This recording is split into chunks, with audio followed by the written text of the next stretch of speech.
Uh-oh. Just be cool.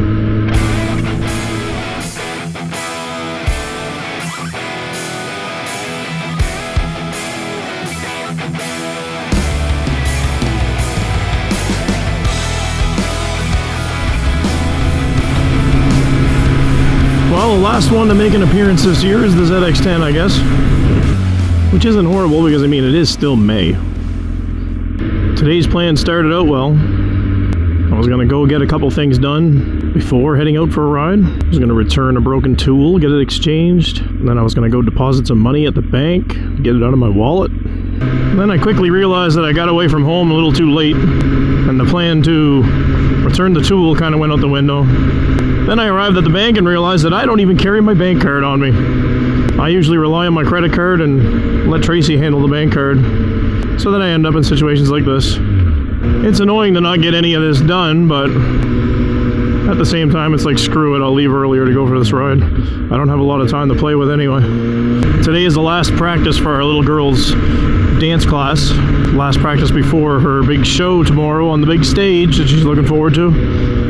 It's a little bit longer class and it's a little bit hectic, so Tracy decided she's going to stick around and kind of help out.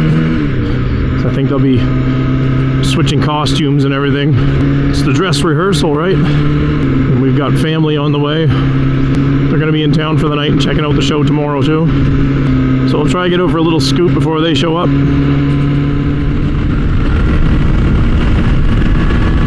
Geez, once we actually get into the roads where the ride starts, forget to even turn the camera back on. Just kind of get lost in this thing all over again. This is certainly the bike that I had the most trouble behaving myself on. And here comes more rain. Lovely. Oh, and the road's actually wet out here. The bike is covered in pollen. It lives indoors in the garage, but you know, every time you have that garage door open, the pollen just drifts in and covers everything. And the rain, I imagine, is not going to do much of a job washing it off.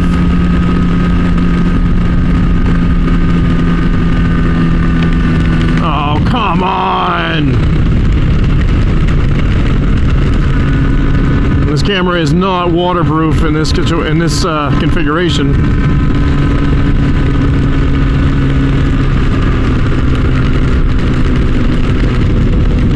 We're gonna have to stop for a minute, I think.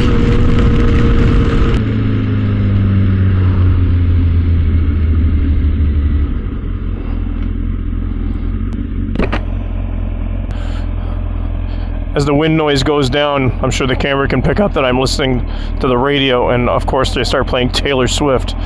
Oh, just when my song comes on, I have to pull over. Let's give this a minute to pass. I'll get off the bike also to make sure that the seat gets good and wet for when I get back on it. That's how the pros do it, kids. Listen to that fuel tank scream. It's not happy either. So the main rain cloud soaked me and carried on. A short break of blue sky to get me moving again and get my hopes up, but I'm sure there'll be more. Sorry, bike. Your first outing is going to be a dirty one.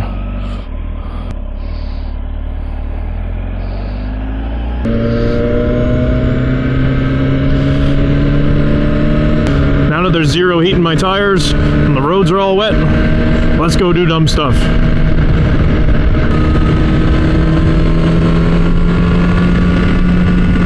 If we don't get any more rain breaks, I'm sure the wind will dry me off before I get home. Look at this, the road's dry up here. My God, if I'd have just driven another 5 minutes, I'd have been fine. Not even 5 minutes. Like 30 seconds up the road and I wouldn't have got hit with the rain. I just sat there under the cloud. I can't complain though, because the wet road is the actual problem I don't like. I don't care if I get wet.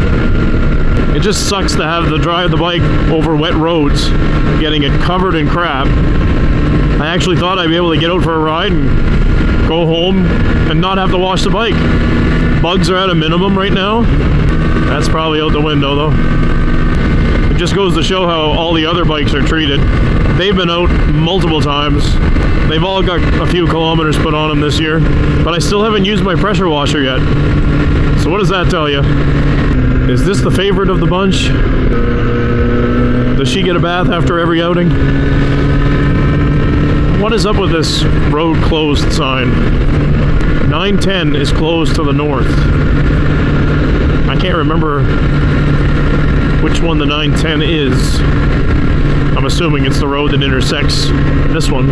It's just that I'm heading south, so which one is north? I can't remember. I'm heading south and that road runs perpendicular, so I'm not sure which one they're referring to by the northbound one. I've already been out here once this year with the Nighthawk. I need to remember that the road sucks. But I mean, need to remember? How would you ever forget? It's never been good. So yeah, with this Insta360 I've got, so far, everything has been working perfect with it. You know, as far as its main job of being a camera, it's probably not as good as the GoPro. You know, the quality of it, at least like out of the box, just pick it up, turn it on, hit the record button, and you know, what does it spit out? It's probably not as good as the GoPro. I think I've seen online where some people who are much more into that kind of thing than me are good at getting in there and fine-tuning it so it'll output video that can then be later edited and blah blah blah. And anyway,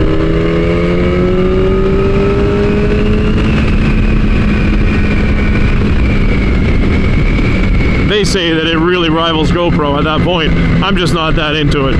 You know, I'm just pick it up, point and shoot. And am I complaining though? No, I don't care. You'd be hard pressed to buy a camera that wouldn't shoot well enough for what I do. 1080p, 60 frames per second. Like, I don't think they build a camera that can't do that anymore. And they all return, you know, decent quality. It's all the other things. You know, can I trust that when I turn this damn thing on, it's going to turn on? Or it's not going to, like, lock up and need me to pull over and pull the battery out? And if it is working, is it actually recording audio? Well, so far, yes. And with the GoPro, that was never guaranteed. That was almost certain that it wasn't. Close it through traffic. Okay, so I wonder, they're either fixing the little bridges down there, or they finally collapsed to the point where nobody can pass. And then, of course, the final grand finale with my GoPro is that it just quit. Just 100% shut down and will not turn on again. It was like, oh, you're straying from GoPro and you purchased another camera, right? Well, it's like the final nail in the coffin. It wouldn't even allow me to sell it. Now this one, when I picked up this one, I did not buy an extra battery. I said, why invest in extra things until I know that it works well and I like it? So, summer coming. I've only got to use it a couple times, but I do like it and it seems to work well. So I was like, maybe it's time to invest in that battery, and there was plenty of them available at the time, so I jump online, start looking. There's none anywhere. There's like one place that I can buy them through Amazon, and somewhere in the US that's, I don't know, it's some ridiculous price. It's like $130 or something by the time it's shipped to me. Like, not even the Insta360 website has them in stock. So I figure if we're going to buy these Chinese batteries, we better go right to the source. And I checked out AliExpress. Turns out they've got lots of them. I actually bought a 2-pack of them. I think shipped to my door something like 70 bucks. Much more reasonable. The only issue was, like, okay, there's a chance these things might be coming on the slow boat. The expected delivery time was something like July 21st. So it's like, man, I really wish I had an extra battery before then, but if that's my only option, I gotta jump at it now. And then sometime between now and July, if something else pops up, if they come back in stock somewhere, I'll probably just pick one up. For every GoPro I've ever had, I've always had at least 4 batteries in rotation. And why is that, of course? Because the GoPro eats batteries, and And the one-touch recording, which has the camera power down between each video clip you take, never works with external audio. I'd say easily 80% of the time when you just hit the power button, sorry, not the power button, the record button, and the GoPro powers up and begins recording, it will almost never pick up its audio from an external mic. Actually, you'd be lucky if it picks up audio at all in that situation. You'd usually be left with just totally silent clips. So you absolutely could not use that feature, which means that you had to leave the camera powered up all the time, and it just burns through batteries whether you were recording or not. I'm heading right back into the rain. I just need to accept my fate at this point. Hopefully don't fry this camera that I'm bragging about.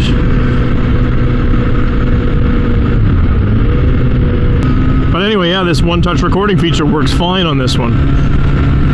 Which means that even with one battery, I can go on a pretty long ride and record a lot of things, and the battery is still fine because the camera powers down in between each clip.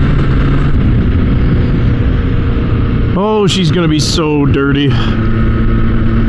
Some of these roads are like borderline dirt to begin with, and then you cover them in a bunch of rainwater.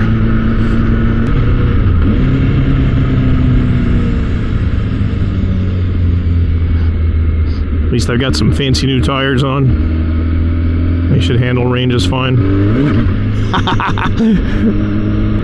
I knew that would be the perfect time to spin it up as I'm saying, oh, they handle wet weather, no problem. Speaking of tires, this was supposed to be like my year where I didn't change any tires. And then when the valve stem broke in the Nighthawk, oh yeah, that's a story too. I don't even know if I mentioned that. But anyway, when the valve stem broke in the Nighthawk, that got me looking at the tire better, and it's wore down quite a bit. It's also about 22 years old, you know, that's an issue. But there was more wear on it than I was expecting to see once I actually got down close and checked it out. So I was thinking, oh well, you know, I always said if I gotta take this rear tire off, I'm taking everything off. I'm taking the swing arm, everything, and I'm cleaning it up because it was rusting. I'm gonna paint it, the whole works. I checked out the wheel bearings, you know, one of them was just a tad rough. So I was like, all right, this should have wheel bearings and a new tire and swing arm bearings. So I sat down and started looking at parts, and I mean, swing arm bearings might as well not even exist. Luckily, they were in great shape. So they're gonna stay, or they did stay. And then I started looking at the price of everything else. It's like, a set of wheel bearings is like 50 bucks now. And then a tire, you know, by the time it's all said and done, you're looking at about $250. And I was like, you know what, screw it. Maybe later this year, but for now, do what needs done, and that's it. So we pulled the swing arm off, cleaned it all up, removed all the rust, painted it, put it back on, just dismounted half of the tire, replaced the valve stem, remounted the tire, cleaned everything up, put it all back together. So it'll keep running for now, but it's still up in the air. Before the end of the year, it may end up getting a tire. Every time I look at the tires on the dirt bike, I just think, like, you know, if I go off-road with this thing, the front tire wasn't even good to begin with off-road, and now if it's getting wore down, it could really use one. And then the Bandit too, the front tire on the Bandit is still the original one that was on it when I bought it, but luckily I don't have to buy a tire for that. I helped out my buddy Michelle with some work on his bike over the winter. While over at his place, he's like, hey, I got a front tire here, you want it? It's basically a front tire with probably still half of his life left. He likes to change his tires in sets, like a lot of people do. Nothing wrong with that. So then he's often left with front tires that, you know, have still good life in them. And that's more than enough for the old Bandit. So that'll be going on eventually. I also just installed a throttle lock on the Bandit. I haven't had a lot of time to play with it, but so far it works pretty well. It's basically an Amazon ripoff of the Atlas throttle lock. Man, I tell you, that is one product I do not feel bad about ripping off with a cheap knockoff. After you actually have one in your hands and see how they work, and then to look at the price that Atlas charges for them, wow. I sure hope there's something about that Atlas one that I don't know that's totally different than the one I have, because it would have to be gold plated to make it worth the price they ask. This has kind of become one of my stopping points.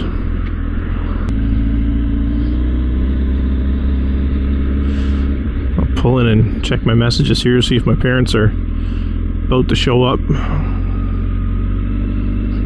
I think I can open the garage door from here and let them in, if so.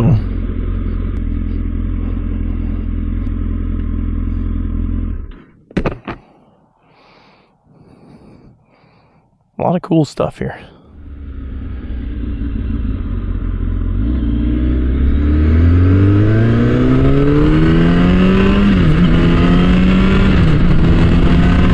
Well, I checked some messages and it looks like everybody's home and everybody's indoors.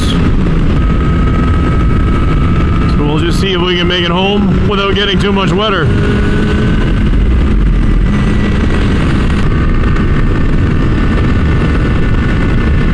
Approaching the same place I got rained on last time. Here it comes again. Alright, I think we're going to stop pushing our luck here. We're going to pull over and ditch the camera.